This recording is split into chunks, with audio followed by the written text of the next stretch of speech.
bahwa saya akan terus memperjuangkan hak saya dan akan melawan Al-Quran sepanjang kau masih tetap mengganggu saya.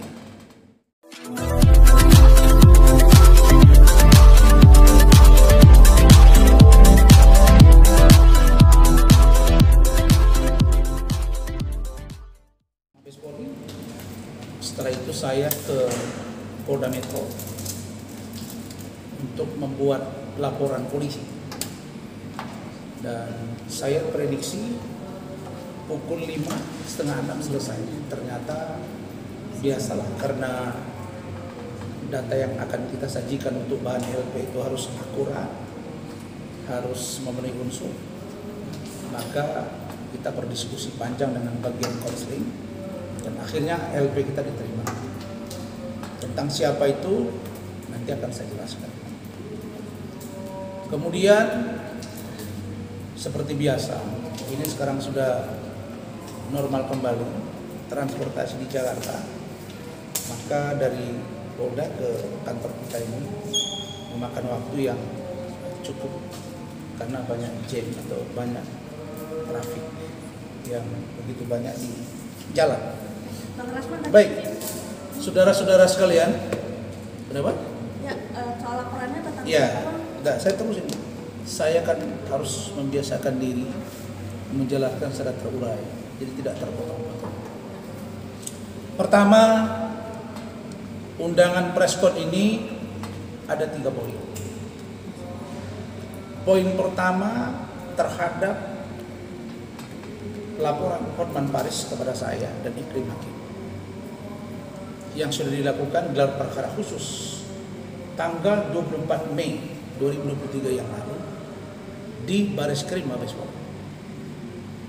Yang kedua terkait dengan postingan di Instagram atau Instastory saudari Evi Susanti yang saya duga milik Evi Susanti, karena di situ ada Evi Susanti _ ini 70 gitu ya. Saya yang dalam postingan tersebut saya duga keras itu telah melakukan pencemaran nama baik dan fitnah kepada saya, dan tuduhan yang serius yang mengatakan saya di situ adalah pengacara palsu, kemudian benar bukan seorang pengacara dan tidak beradab. Ini akan saya rangkai nanti. Bagaimana dengan statement saya terhadap Hotman yang tidak sampai seperti ini bisa naik sidik dan bahkan diproses hukum. Yang ketiga tentang saudara atau saudari Putri Iklim Aprilia atau Iklim Hakim yang dalam mediasi beberapa bulan yang lalu di situ dia tidak membantah pernyataan saudara Hotman yang mengatakan mereka berpacaran. Kemudian ketika konfrontir, Iklim Hakim membuat pengakuan tidak pernah menandatangani surat kuasa. Yang ketiga, pernyataan Iklim Hakim di media bahwa dia tidak pernah merasa menyampaikan bahwa dia dilecehkan, diduga ya, dilecehkan oleh saudara Hotman Paris. Berikutnya, ketika kemarin dilakukan gelar perkara khusus dengan terang benderang pengacaranya, saudara Faris Aldobowi menyatakan bahwa tidak pernah menandatangani surat kuasa. 3 poin inilah yang mendasari saya untuk melakukan preskon di kantor kita. Baik, saudara-saudara, terkait dengan Hotman Paris, saya ingin katakan bahwa saya sedang menunggu hasil dari gelar perkara khusus terkait dengan dumas saya. Ingat ya, saya pengadu, saya pelapor untuk dilakukannya gelar perkara khusus yang diatur sesuai dengan Perkap, Peraturan Kapolri. Ya. Begitu juga dengan perkaba, peraturan kabar eskrim. Dan gelar perkara tersebut dengan telanjang, maaf ya, telanjang ini bahasa istilah ini, karena saya orang media juga, dengan terang benderang.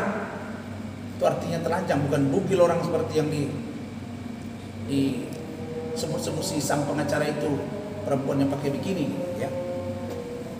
Secara telanjang, Saudara Hotman Paris mengatakan di dalam gelar bahwa dia memiliki hubungan khusus dengan saudara Iklima Putri Aprilia atau Putri Iklima Aprilia alias Iklima Kim. Nah, dirangkai dari penjelasan Iklima Kim, diuji dengan keterangan Hotman. Sekali lagi saya jelaskan bahwa tidak ada logika hukumnya, logika law and mandatory law, bahwa saya bisa terjerat kasus ini. Pun demikian, saya uji melalui gelar perkara khusus. Dan alhamdulillah direspon dan gelar dilakukan. Dikabulkan oleh Pak Kabar Eskrim. Tentu saya terima kasih kepada Pak Kapolri dan jajaran-jajarannya. Karwas Sidik, Korwas, Korwil, penyidik, mewakili Ruasu, mewakili di Propam, mewakili Divkum, dan lain-lain. Nah, pada intinya adalah bahwa saya mengatakan kasus yang dilaporkan Hotman sangat-sangat tidak pantas untuk naik ke tahap penyidikan, apalagi menjadi tersangka. Kalau melibatkan saya, yang dalam penjelasan penyidik ketika gelar itu sangat lucu. Sangat lucu. Kenapa? Ada 5 poin yang dia jelaskan di sini. Mengatakan bahwa saya menyebut Hotman Paris kelainan seksual, mengatakan mulai pelecehan seksual, mengatakan bahwa biadab, germo, kemudian telanjangi dan lain-lain. Semua itu, saya ini pengacara, yang saya wartawan 12 tahun, saya tahu quote and quote, presumption of innocence. Semuanya menggunakan kalimat diduga. Apalagi ahli saya, ahli IT dengan ahli bahasa yang sudah sering digunakan juga oleh kepolisian. Keduanya mengatakan bahwa saya tidak masuk unsur. Dan yang paling penting adalah ultimum remedium, bahwa laporan Hotman kepada saya 10 Mei 2022. Ingat ya, barang bukti tempat kejadian perkara dan kejadian barang bukti yang dijadikan dasar laporan adalah 29 April. Kok yang diambil oleh penyidik sampai dengan 18 Mei 2022? Apa ini? Nah, karena itu saya percaya Pak Irwasum, Pak Kadif Propam, Pak Karo Paminal, Pak Divkum, Pak Kapolri sampai yang teratas akan menindak penyidik-penyidik yang tidak profesional seperti itu. Oleh karena itu dasar saya sangat kuat bahwa saya insya Allah akan bebas dari perkara ini. Tapi terkait dengan Iklima Kim, dia harus bertanggungjawabkan kata-kata dia. Apakah dia berbohong kepada saya pribadi, atau dia berbohong kepada Hotman, atau dia berbohong kepada penyidik? Nanti saya akan sampaikan. Tapi intinya terhadap Hotman Paris, saya katakan bahwa saya akan terus memperjuangkan hak saya dan akan melawan Hotman sepanjang kau masih tetap mengganggu-ganggu saya. Jangan lupa ya di subscribe dan nyalakan lonceng notifikasinya.